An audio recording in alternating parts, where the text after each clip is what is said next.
This is the Lone Crater YouTube. We hope this video helps. You start by confirming prerequisites: active mobile data on the iPhone, iTunes on Windows or Finder on Mac OS, and a data-capable Lightning cable. Plug the cable into the phone and PC, and when prompted, tap Trust on the iPhone. This authorizes tethering and file access.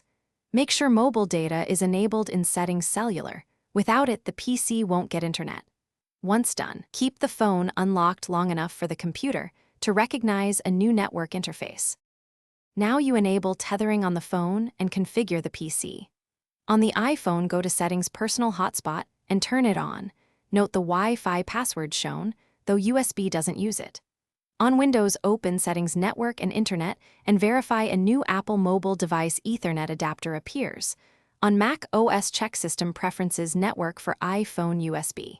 If the PC still prefers Wi-Fi, disable Wi-Fi or adjust adapter metrics so the USB connection becomes. To finish, verify access by loading a web page or running a speed test. This confirms DNS and routing are working. If it fails, first toggle Personal Hotspot off and on, then reconnect the cable. Often authorization or DHCP refresh is the fix. Restart the phone and PC if problems persist.